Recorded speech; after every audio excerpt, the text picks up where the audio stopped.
ইদানিং সন্তান হয়ে মায়ের সঙ্গে অবর্ণনীয় নির্যাতন, মায়ের খোঁজখবর না নেওয়া, মায়ের সঙ্গে একসঙ্গে না থাকা, আসলে এই বিষয়গুলোতে অনেক শিক্ষিত হওয়ার পরেও মায়ের কোনো খোঁজখবর রাখা হচ্ছে না। তাহলে কি আমরা মানুষের মতো মানুষ হতে পেরেছি? প্রথম যে বিষয়টি, এটি আমাদের একেবারে প্রত্যেকের জানা আমি বলে মনে করি।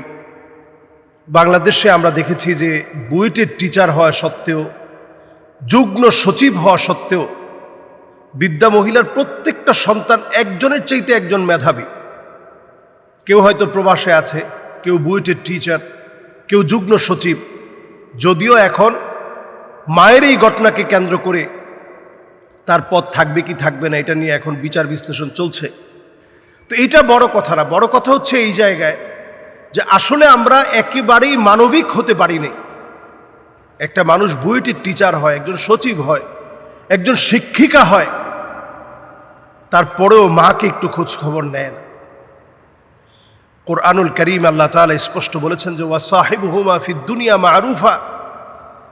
দুনিয়ার জীবনে যদি এমন হয় যে আপনি মুসলিম হলেন, আপনার পিতামাতা অমুসলিম, তাদের সঙ্গেও আপনার সুন্দর আচরণ করতে হবে। মা বাপ যদি একেবারে জেনাকারও হয়, তারপরও সুন্দর আচরণ করতে হবে।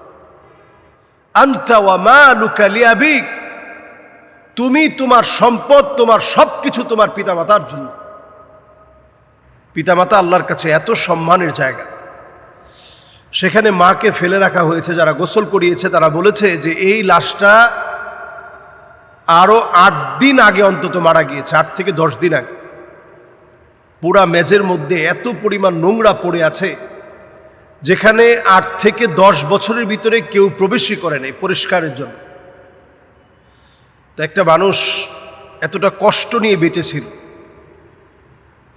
এবং মৃত্যুর পরে মানুষের সবচেয়ে বড় যে অধিকার, দ্রুত তাকে দাফন কাফন করানো, এটা পর্যন্ত সন্তান করে নাই। এরা কিসের মানুষ বলেন? এদের কিসের চাকরি, কিসের শিক্ষা এদের? এজন্য আসলে আমাদের সমাজে এই দৃশ্যগুলো আমরা যখন দেখি, একেবারে আমরা যে আখিরি জামানার মানুষ, শেষ জামানার লোক, এটা একেবারে আমাদের স্বচক্ষে প্রমাণিত বিষয়।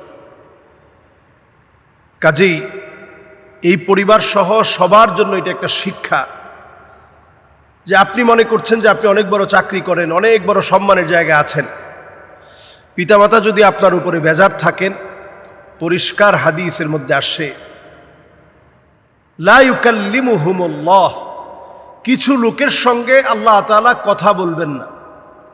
ওয়ালা ইউযাক্কিহিম, আল্লাহ তাআলা দয়া দেখাবেন না। ওয়ালা ইয়ানযুরু ইলাইহিম, আল্লাহ তাআলা তাদের দিকে তাকাবেনও না। কারা তারা?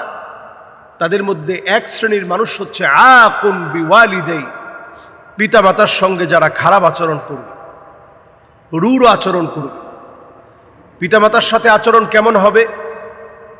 আল্লাহ তাআলা কোরআনুল কারীমের মধ্যে জানিয়ে দিচ্ছেন, ওয়াকফিদ লাহুমা জানাহায-যুল্লি মিনার রাহমাহ وقل رب ارحمهما كما ربياني صغيرا।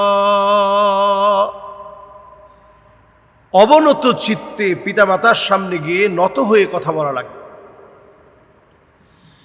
ছোটবেলায় তারা যেমন স্নেহ দিয়েছে, মায়া দিয়েছে, মমতা দিয়েছে, এগুলোকে স্মরণ করতে হবে। যাদের জন্য এই আলো আধার আমরা দেখেছি, এই সুন্দর পৃথিবীতে আমরা আসতে পেরেছি, সেই পিতামাতাকে যেন আমরা ভুলে না যাই। যদি ভুলে যান, আল্লাহ আপনাকে ভুলে যাবেন, আল্লাহ আপনাকে দয়া করবেন না, মায়া করবেন না, আপনার দিকে তাকাবেন না। এই সব বিষয়গুলো চিন্তা ভাবনা করে পিতামাতার সঙ্গে আচরণ করেন। কতটুকুন আপনি আপনার পিতামাতাকে চিনেছেন, ততটুকুনি আপনি আপনার মালিককে চিনেছেন। রিদার রব্বি রিদল ওয়ালিদ, পিতামাতা যদি খুশি হয়, আল্লাহ তাআলা নিজে খুশি হন। এই শেষ জামানায় এমন হবে, হাত্তা তাকতুলা আবাহু, সন্তান হয়ে পিতামাতাকে মেরে ফেলবে। আমি তো মনে করি এরা বুয়েটে চাকরি করলেও এরা নিজ হাতে তার মাকে মেরে ফেলেছে। এরা যুগ্ম সচিব হলেও এরা নিজ হাতে মাকে মেরে ফেলেছে। এরা শিক্ষিকা হলেও এরা তার মাকে নিজ হাতে হত্যা করেছে।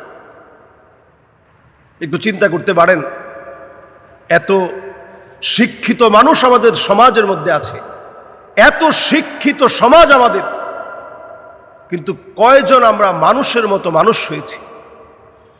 এজন্য আল্লাহ তাআলা খুব বেশি শিক্ষিত মানুষ হওয়ার জন্য দোয়া করতে পিতামাতাকে শিখিয়ে দেন।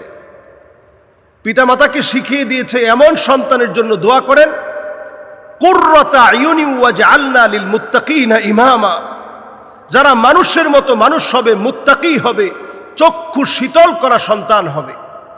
আল্লাহ যেন আমাদের সন্তানদেরকে এরকম সন্তান বানায়, আমিন। আল্লাহ যেন আমাদের সন্তানদেরকে মানুষের মতো মানুষ বানায়। এই সমাজকে যেন আর এমন কুলাঙ্গার সন্তান দেখতে না হয় যারা পিতামাতার খবর নেয় না। আমরা যেন পিতামাতার খবর নিতে পারি। আল্লাহ যেন আমাদেরকে এই পৃথিবীতে যতদিন এই রহমত আমাদের কাছে আছে, আল্লাহ যেন কাজে লাগানোর তৌফিক দান করেন। আসসালামু আলাইকুম ওয়া রাহমাতুল্লাহি ওয়া বারাকাতুহু।